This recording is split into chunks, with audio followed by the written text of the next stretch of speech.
It went down in 2004, so I was still in high school, and I remember hearing about it, but it wasn't until I sort of got the script, and that's when I researched more about it, and I watched a ton of footage of the courtroom stuff and news footage, and I became fascinated with the story. You know, when we were filming it, and I'm sitting there in the courtroom, and you know, I'm watching everything happen, and especially looking at all the real footage, I was so torn because there's really only two people that know what really truly went down that night, and that's Susan and her husband Jeffrey, who's dead.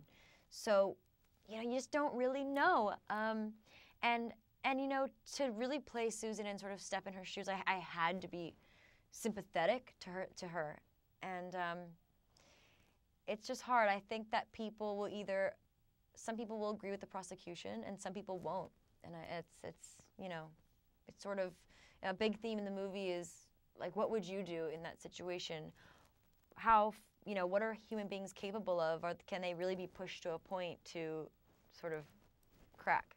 I was terrified, actually. When I got the script, I sort of just like immediately tossed it away. I was like, I can't do this. Like, just even looking at it made me sweat. I was like, I can't, this is too scary for me. I don't even know if I'm capable of doing this. And then I sort of gave it a second look, and I was like, you know what?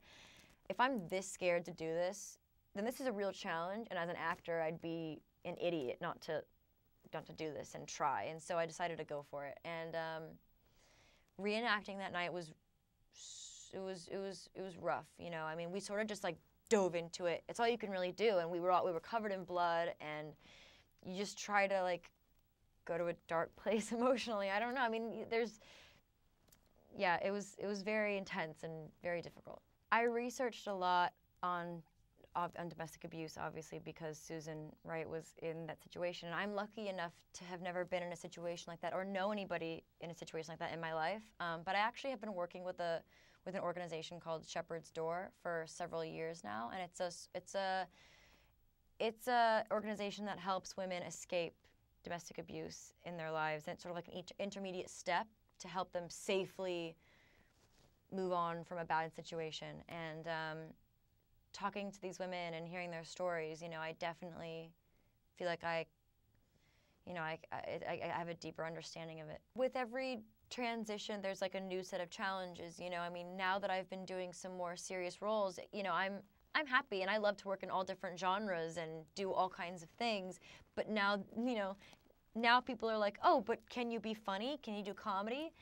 So it's, you know, there's always like a new set of challenges that are going to present themselves with like every transition. So, you know, but I definitely feel like, I don't know if I feel like a grown-up, but I definitely feel like I'm sort of like moving on to becoming like a grown-up and doing more adult roles.